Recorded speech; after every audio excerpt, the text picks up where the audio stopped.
Hello friends, good morning. मैं Soni ma'am, teaching exam में आप सभी का स्वागत है।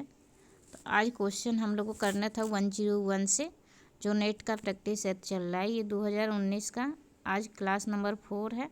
तो इसमें है क्वेश्चन नंबर है 101 से स्टार्ट करना था। तो आइए देखते हैं। क्वेश्चन नंबर ये फर्स्ट है 101। तो इसमें है, निम्न में से कौन से लक्षण मेटाबॉलिक सिंड्रोम से संबंधित नहीं है। नहीं बताना है यहाँ कौन सा लक्षण है जो मेटाबॉलिक सिंड्रोम से संबंधित नहीं है। तो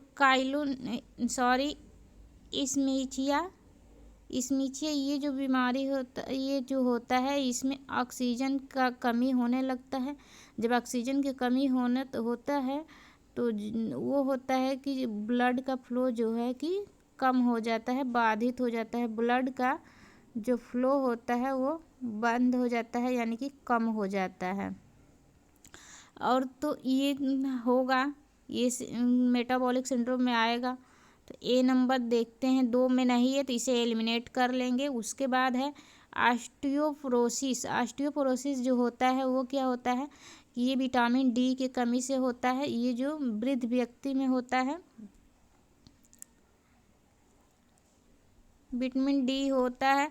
और जो वृद्ध व्यक्ति ओल्ड एज में होता है कि उसकी हड्डियों से कैल्शियम की मात्रा हटने लगती है, कम होने लगता है, क्षीण होने लगता है। तो ऑस्टियोपोरोसिस बीमारी होता है। ये सिम्टम्स देखने को मिलता है। डिस्प्लीडीमिया होता है। और जो है तो ऑप्शन जो है इसमें देख लेते हैं कौन कौन सा है। ए और जो बी है ये सिम्टम्स में आएगा। तो ए और बी जिसमें होगा तो ये आंसर जो होगा 4 नंबर सही हो जाएगा। ए, बी और एफ हो जाएगा। ये तो सी नहीं होगा। और जो है इंसुलिन प्रतिरोधक ये जो है कि इंसुलिन की कमी से मधुमेह होता है।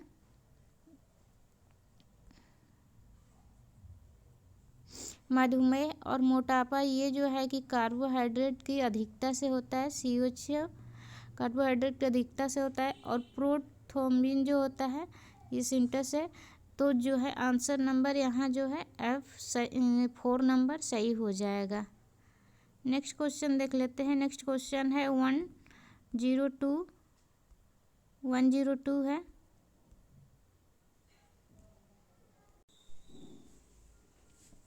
पूछा जा रहा है, निम्नलिखित में से 3 विशिष्ट लक्षणों के आधार पर 6 से 9 माह के बच्चों को SAM से पीड़ित माना जाता है। जो होता है सीवियर एक्यूट न्यूट्रिशन जो होता है, माल न्यूट्रिशन, सीवियर एक्यूट, इसका एस का मतलब कि सीवियर एक्यूट माल न्यूट्रिशन जब होता है बच्चों में तो इस नाम से जाना जाता है। तो इसका जो है कि पीड़ित माना जाता है। तो लक्षण बताना है, जो 3 विशिष्ट लक्षण है उसे बताना है। लंबाई के अनुपात में भार, तो इसका जो आंसर बन जाएगा, 1 मिनट में ऑप्शन थोड़ा सा ऊपर करती हूँ क्योंकि ऑप्शन दिख रहा होगा आप। यहाँ आंसर जो है कि 4 सही हो जाएगा। A, C और जो है E आंसर सही होगा। वायु के लंबाई जो है, लंबाई कम होता है वायु के अनुसार, जो निर्धारित होता है वायु के अनुसार, एज के अनुसार लंबाई का कम होना टेंटिंग कहलाता है। और जो है वजन कम होता है लंबाई के अनुसार, तो उसे वेस्टिंग कहते हैं। तो ये ध्यान दीजिएगा, उसी से हो जाएगा क्वेश्चन। नेक्स्ट क्वेश्चन है क्वेश्चन नंबर 103 है। 103 जो क्वेश्चन है,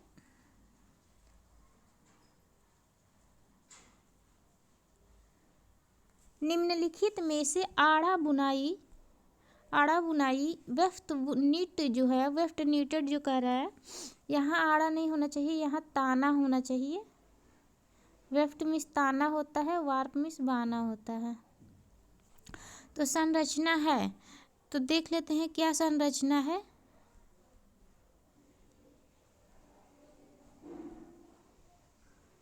क्यों नहीं रहा है?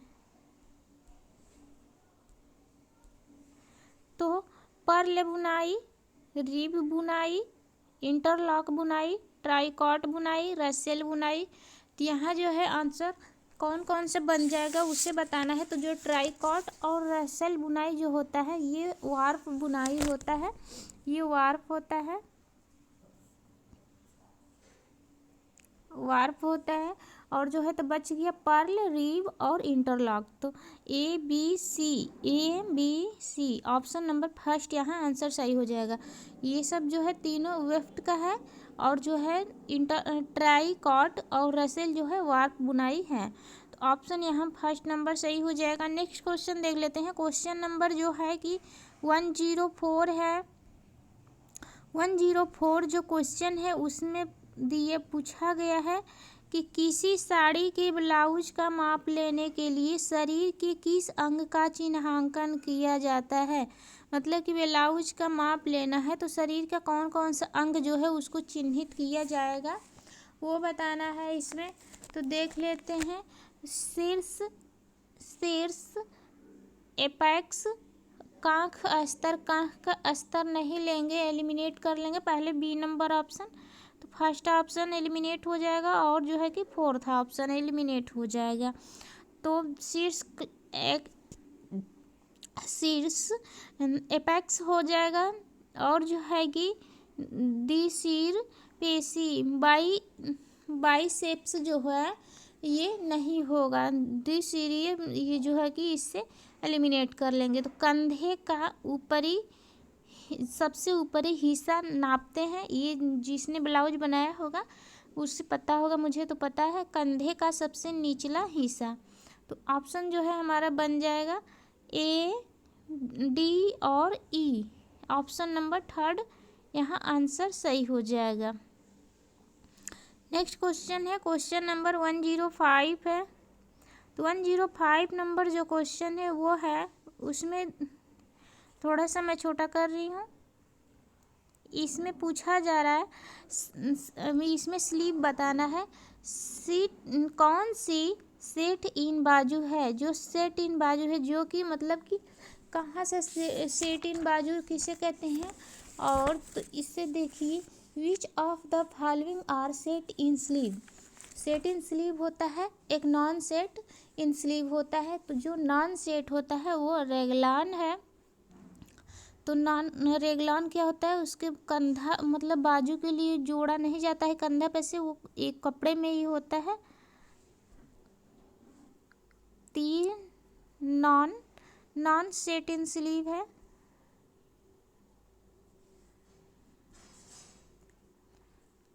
Non set in sleeve. अब बच्चों के लिए सबसे उपयुक्त कौन सा होता है स्लीव वाला कपड़ा। तो एक रेगलॉन होता है और जो होता है किमोनो भी होता है। किमोनो खूब बड़ा से होता है, ढीला ढीलू होता है। तो दोनों बच्चों के लिए उपयुक्त माना जाता है। अगर दोनों में से ऑप्शन कोई एक चूज करना होता है तो रेगलान को चूज करते हैं। तो यहाँ जो है तो सेट इन स्लीव हमको बताना है तो रेगलान एलिमिनेट हो जाएगा, एफ नंबर एलिमिनेट हो जाएगा। तो ऑप्शन थर्ड और फोर्थ एलिमिनेट हो जाएगा। उसके बाद से है कि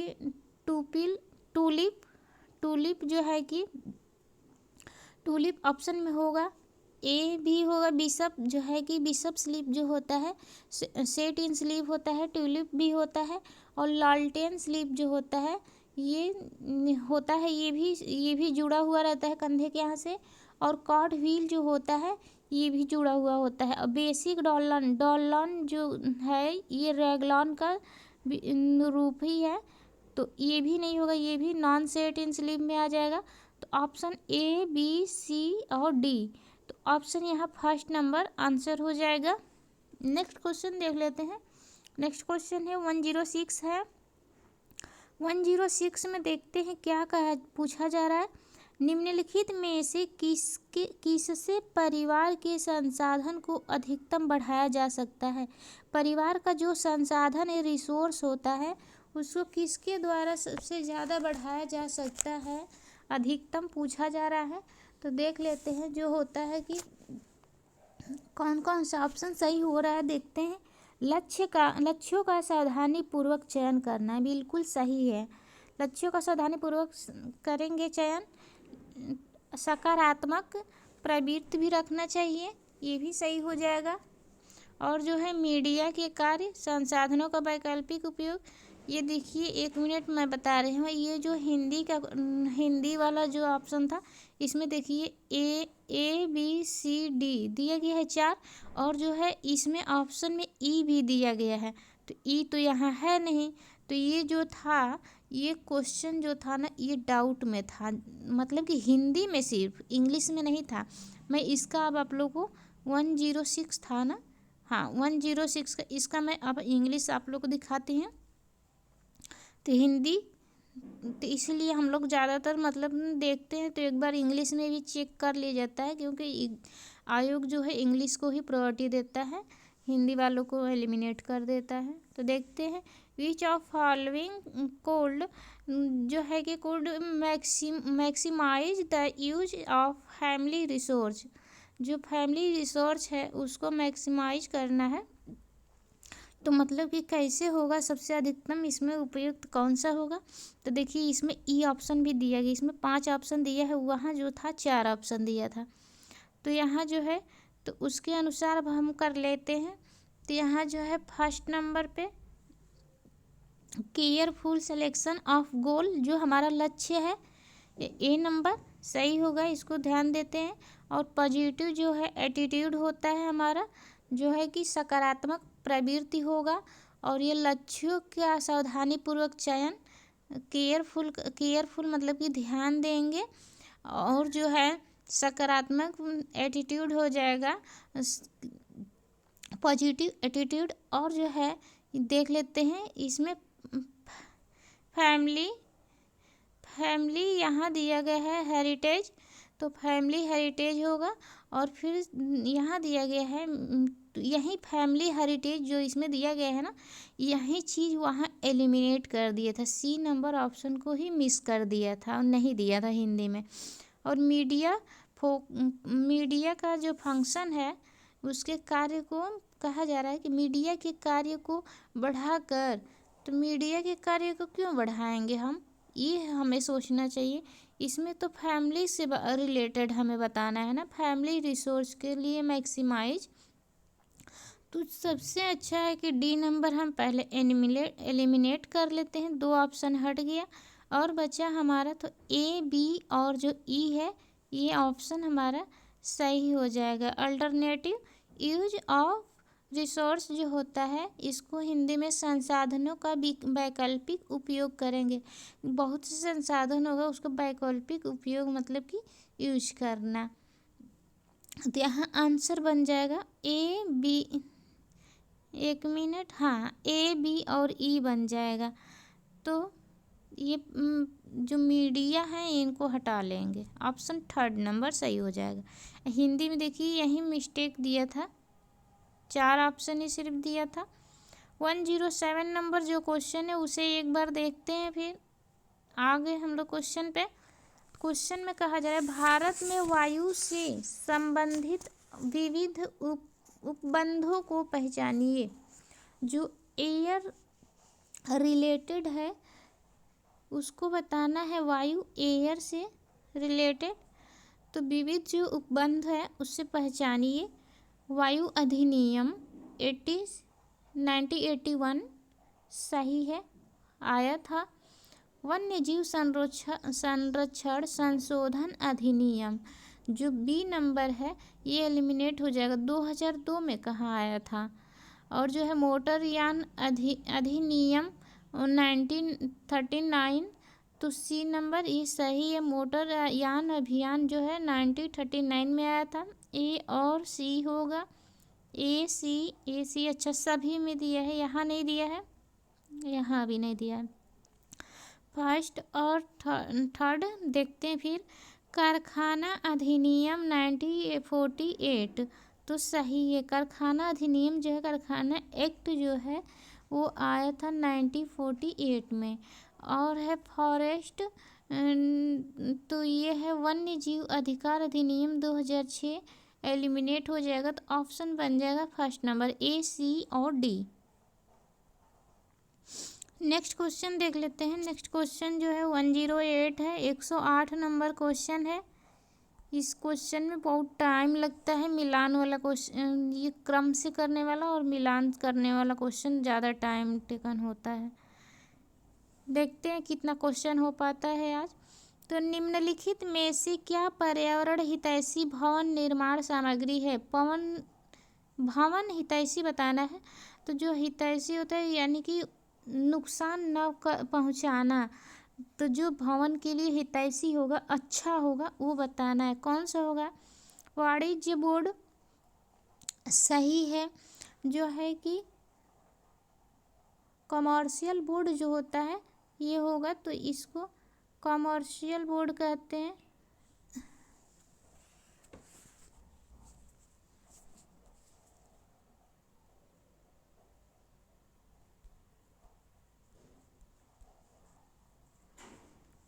कमर्शियल बोर्ड है।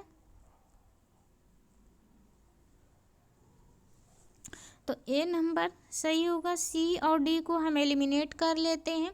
उसके बाद से प्लास्टिक बोर्ड, तो प्लास्टिक बोर्ड ये नहीं होगा, ये नुकसानदायक होगा हमारे भवन के लिए, ये हितैषी नहीं होगा। पर्यावरण हितैषी पूछा जा रहा है, जो कि इन्वायरमेंटल के लिए जो ग्रीन बिल्डिंग होता है मटेरियल, वो जो है इसमें प्लास्टिक में नहीं आएगा। तो ऑप्शन बी एलिमिनेट हो जाएगा। तो ऐसे फर्स्ट आंसर हमारा सही हो जाएगा। फिर भी पूरा देख लेते हैं। पोजोलैनिक जो सामग्री होता है ये सही है। ये इसमें आता है सिलिका और फ्लोयंस होता है, फ्लोयन आता है और सिलिका भी आता है, तो ये सही है। और सीमेंट ये तो पत्थर वगैरह में आ जाएगा, कंकरीली, तो पत्थर वगैरह से, तो ये हितैषी नहीं होगा। बांस का बोर्ड ये जो है सही होगा। बम्बू बोर्ड जो होता है वो सही होता है। बम्बू बोर्ड जो होगा सही होगा। नेक्स्ट क्वेश्चन देख लेते हैं। यहाँ फर्स्ट ऑप्शन सही है। नेक्स्ट क्वेश्चन है 109 है। 109 है, इसमें देखते हैं आंतरिक स्थानिक संरचना निर्माण में निम्नलिखित का विश्लेषण शामिल है। आंतरिक स्थानिक जो है इसमें कौन सा जो है कि विश्लेषण शामिल है, ये बताना है हमें। इंटीरियर शेप जो होता है, तो इंटीरियर शेप यानी कि आंतरिक स्थानिक, तो स्ट्रक्चरिंग इंटीरियर शेप हमें एनालिटिक करना है इसको। तो देखते हैं नंबर ऑफ, तो यहाँ देखें अधिवासियों की संख्या, तो ये ऑप्शन में आ जाएगा, क्योंकि ये जो है आंतरिक स्थान ये विश्लेषण में शामिल होगा। और जो है कार्यकलाप के लिए अपेक्षित न्यूनतम जगह भी सही है। अलग अलग स्थानों का परस्पर संबंध भी सही हो जाएगा। अभिकल्प चित्रण नहीं, यहाँ चित्रण से कोई मतलब नहीं है। आदिवासियों का आय, इसका आय भी हम नहीं जानने की कोशिश करेंगे। तो यहाँ जो है आंसर ए, बी और सी, ऑप्शन नंबर यहाँ 4 आंसर बन जाएगा। नेक्स्ट क्वेश्चन देख लेते हैं। क्वेश्चन नंबर 1010 है, 110, 110 नंबर जो क्वेश्चन है इसमें क्या है देखते हैं। तो यह दर्शाने के लिए पर्याप्त अनुसंधान प्रमाण है कि अधिक मीठे खाद्य पदार्थों के उपभोग से बच्चों में निम्न विकार होता है। जब बच्चा है अधिक ज़्यादा मीठा का सेवन करता है, मीठा चीज़ खाता है, तो उसे क्या क्या होता है, क्या विकार हो जाता है, वो देखना है। तो ये में इसमें है अति सक्रियता, आक्रामकता, लापरवाही, अनम्यता। लापरवाही थोड़े नहीं करता है, इसे एलिमिनेट कर देंगे। झूठ नहीं बोलता, इसे भी एलिमिनेट कर देंगे। त्वचा संक्रमण होता है, जिसमें सी और डी ना हो और ई जरूर हो। तो इसमें जो है कि डी है, एलिमिनेट कर लेंगे। इसमें सी है, एलिमिनेट कर लेंगे। इस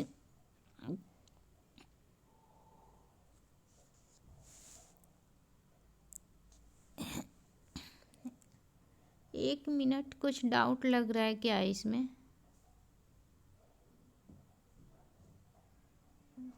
इसमें कुछ थोड़ा सा डाउट लग रहा है मुझे।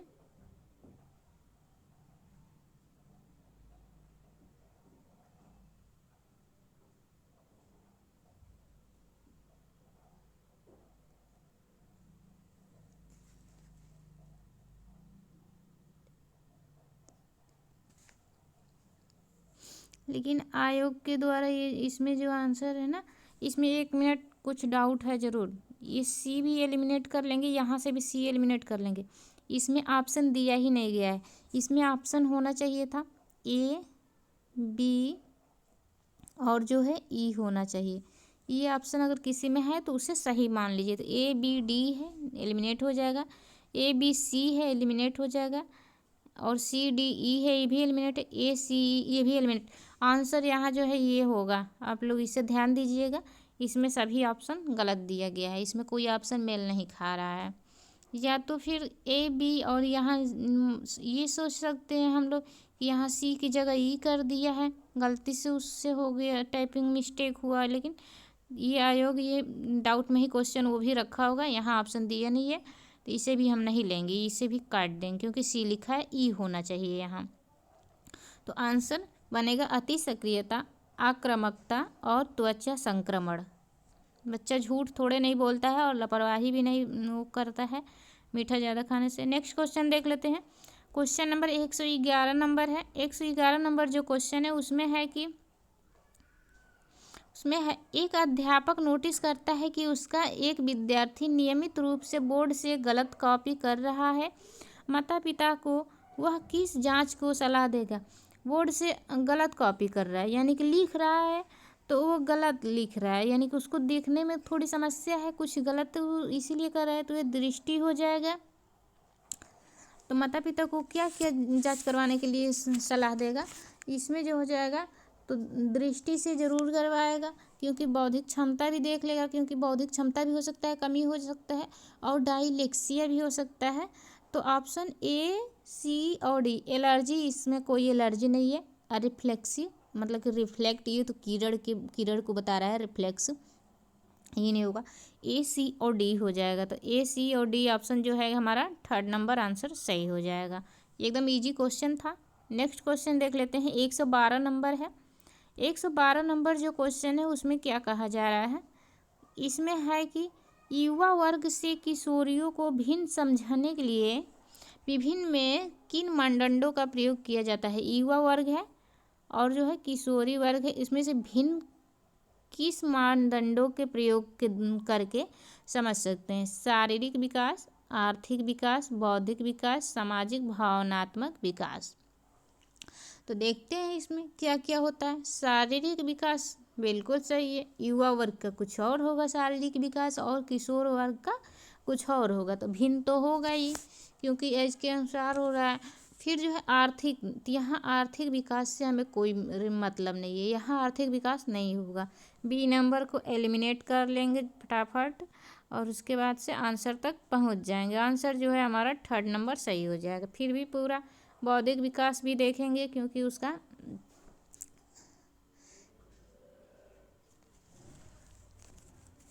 और जो है इसका देख लेंगे सामाजिक भावनात्मक विकास क्या है, जो सोशल इमोशनल डेवलपमेंट है वो कैसा है।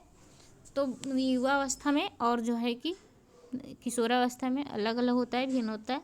किशोरावस्था में ऑप्शन नंबर 3rd से हम आंसर के यहाँ चले जाएंगे। नेक्स्ट क्वेश्चन देख लेते हैं। नेक्स्ट क्वेश्चन है 113 नंबर क्वेश्चन है 113। 113 नंबर जो क्वेश्चन है वो क्वेश्चन में है भारत के विकास के लिए आईसीटी का उपयोग सीमित है, क्योंकि आईसीटी का उपयोग जो है क्यों सीमित किया गया है? तो